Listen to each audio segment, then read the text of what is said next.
agency. Yun hindi ko na-process. Sabi nila, hindi yan ma-validate, hindi yan ma-transfer sa'yo. Sabi nila, maggagawa ka ng bagong deed of absolute sale. Sabihin mo sa may-ari, sa seller.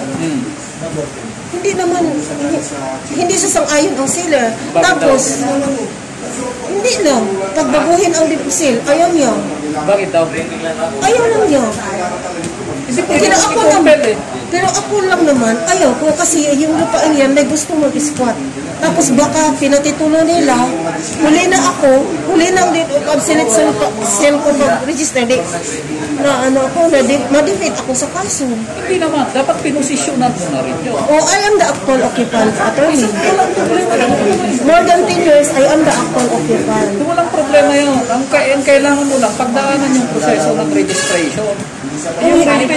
Yung registration ng document mo, kailangan talagang dumaan ka kay BIR. Yes, lahat tayo pagdadaanan natin yun. Yes, I understand that, but BIR, hindi nila dahil invalid daw yung deed of absolute sale ko dahil wala sa RTC ang report.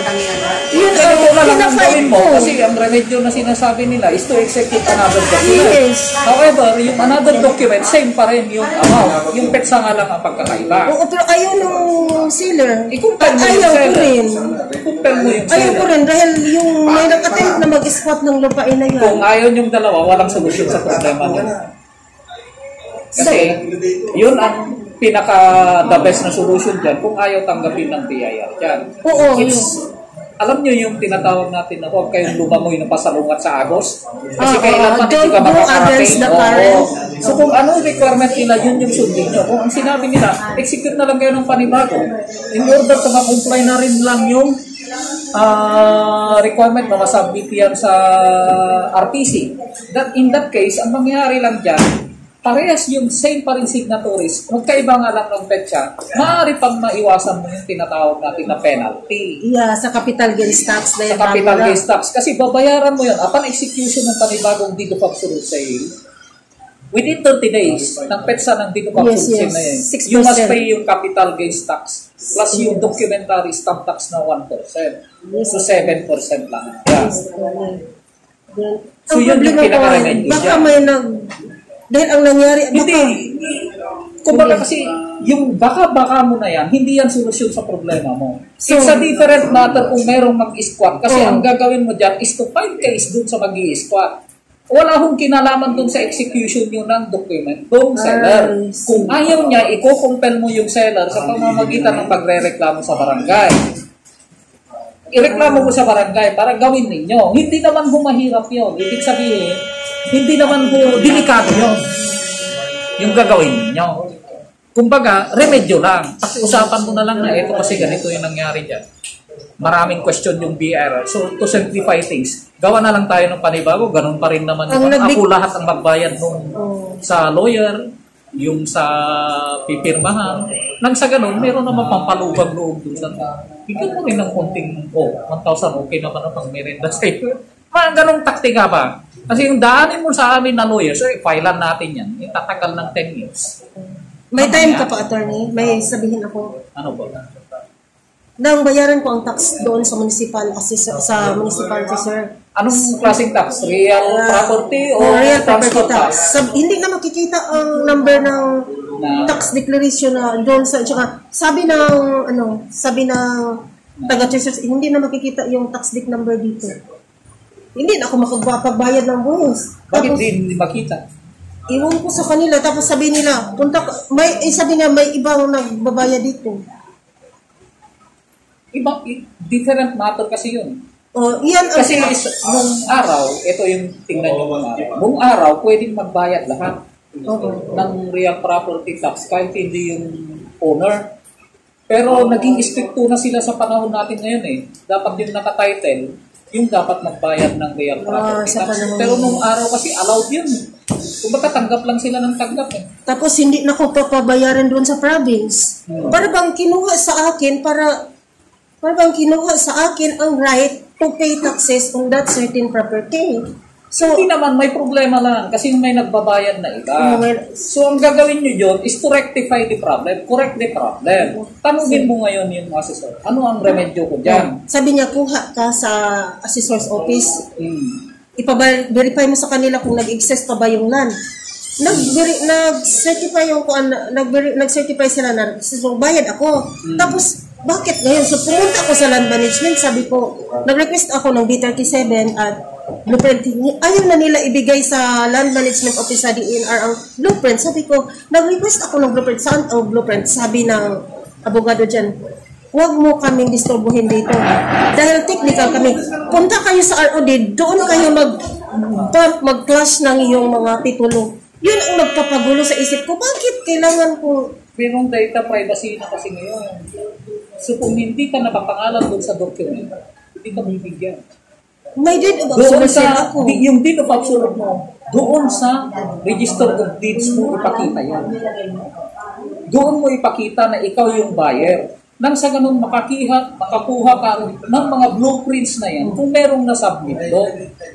Huwag kang pupunta ng DNR na kung yung DNR tapos na ako dyan, wala na akong problema dyan. Sabi niya, mag-clash daw, mag-bump daw, tapos ipag-clash daw ang mga titulo namin. Bakit? May nagpatitulo. Yun ang Hindi pwedeng patituluhan kung meron ng titulo dati. Kasi tinanong na kita, di ba? Nakatitulo doon sa seller. Yes, attorney. So, kung ang iniisip mo, meron na namang mag-apply, wala nang jurisdiction yung DNR, na patituluhan ulit yan kasi nakapangalan na sa isang tao. Oo, sa seller. Sa seller. Doon sa nag-apply. Kung ang iniisip mo, meron na namang mag-apply, kalukuhan yun. Hindi mangyayari yun. Salamat, clear na ang isip ko, attorney. Tapos na-clear na walang yung request nila sa RTC, wala yun. Ang yung validity ng, hindi yun maka-effect sa validity ng... Walang effect doon sa validity. Ang validity, ang pinag-uusapan natin dyan, nandun ba yung requisites ng contract, concept, object, and consideration? Hindi na kailangan yung sa RTC. Hindi yung existence doon sa RTC. Thank you, attorney. So kahit wala doon sa RTC, yung dokumento ay maaaring valid. Saan provision of law yan, attorney? Dahil gusto ko yan para wala sa civil code po. Civil code, ano? Sa civil code. Sa... May precedent case ba yun, attorney? Ha? May precedent case ba yun? Marami po. Gusto ko lang malaman, attorney, para iyon ang iba ko self-report. Attorney, galing pa ako ng Cagayan de Oro, pupunta ako ng LRA ngayon dahil mag-request ako sa kanila ng certification nga ina-acknowledge na ako ina-acknowledge nila ako na nag-file ng application and claim over the property.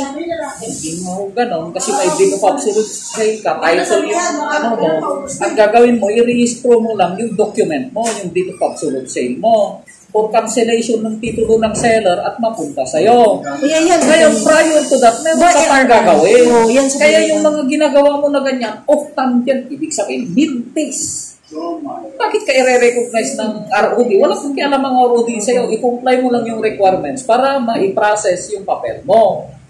So, mali ang BIR doon, nagkamali ang BIR doon. Klaro hindi yan. ko sinasabi na mali sila. Meron lang silang mga requirements kasi. Meron silang mga problema doon sa papers mo. Pero hindi ko ma-produce. Sabi nila invalid dahil hindi ko ma-produce ang sa RTC. So, pinag-usapan na natin yung validity, hindi nga huubra yun. Kung ang nagsasabi niyan, yung mga frontliner lang doon, sabi ko sa'yo, it has nothing to do with the validity of the document. Thank you very much. Ang isang dokumento, kagaya ng deed of absolute sale, kung wala yung consent, object, and consideration. Ano ba yan? Object, yung lupa. Consent, yung nag-usap kayong dalawa na ibenta yung lupa. Consideration, yung presyo.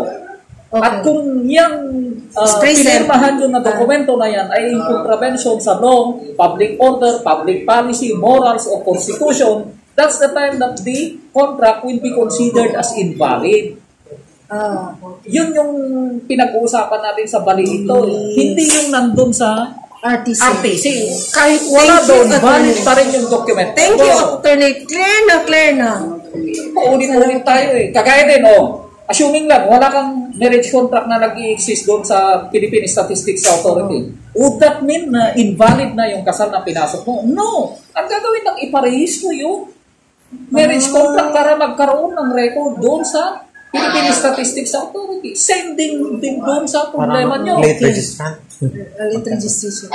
Thank you very much. It has nothing to do with the validity of the document. Ganun po yung ano dyan. No, I understand, attorney. Thank you very much, attorney. Ano pa ho yung concern? Yun lang. Yung blueprint, yung title, yung lahat ng ginamit pagdating sa titulo Obedensyo. ni Julieta na to, nandyan lahat sa Yes. ROD kasi sila yung repository ng records pagdating Yes, sa mga lupa. Huwag kang pupunta ng DNR kasi hindi ka talaga asikasuhin doon dahil merong Data Privacy Act. Kung ikaw yung nag-apply ng titulo ng lupa doon sa DNR, maaaring ibigay nila yung mga documents na kailangan mo. Kung ang sinasabi mo sa DNR, ako po yung buyer, hindi ka papansinin doon kasi it has nothing to do doon sa ginagawa doon sa DNR.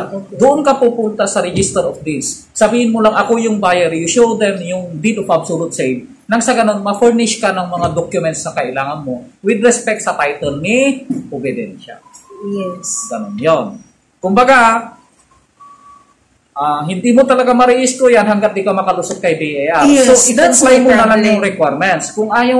Complied kung na, ano, yun lang ang sa RTC ang kulang, hindi nila tanggapin, invalid daw. Edi gawa kayo ng panibago. Ganun lang kasimple. Kausapin mo ngayon yung seller, ipabarangay mo. Mag-usap kayo doon. Kung hindi, ikaw yung pakasuhan ko. To compel you, napipirma ulit ng panibagong deed of absolute sale. Doon yung pag-usapan sa korte. Bigyan na lang ng kontingan. Kasi kung ang nirereklamo mo yung BIR, ay hindi ka talaga lulusot dyan. So, ang gagawin mo, sabi ko nga sa'yo, mahirap lumangoy pasalungan sa agos. I-comply mo yung requirements nila doon. Kasi hindi ka lulusot doon, hindi mo rin matatapos yung transaksyon mo sa Register of Deeds. Yes, attorney. But dahil may e-car dadaan sa BIR, pag makumplito may Bibigyan ka e-car, ng- saka ako punta sa RD. Certificate Authorizing Registration, punta ka ng Register of Deeds, i-require ka ulit ng Register of Deeds, bayaran mo yung transfer tax, bayaran mo yung capital, yung real property tax. Ganun yun. So, puro tax yung pinag-uusapan natin Yes, dyan. attorney. Pagkatapos noon, balik ka ulit kay ROD, process na ni ROD yan. Within 45 working days, may issue yung title sa'yo. 45 lang, attorney? 45 working days na yan. Bakit 3 years ang iba? Hindi po. 45 lang yan. Kapag lumampas na ng 45 yan, reklamo mo na yung ROD. Salamat, attorney. Thank you very much, attorney. Hindi ka pulsuhan mo rin kasi isa yan sa mga delikado natin siya ng gobyerno. Hindi ka galaw na hindi mo pa binigdahin. Mga BIR na yan. Yung Ay, BIR. ROD. Pangalan mo ba, attorney? Abrilo? Thank you, attorney. Tagayin nyo mga ganyan talagang paglalakad yan. Pagkastong, komplikado. Thank you.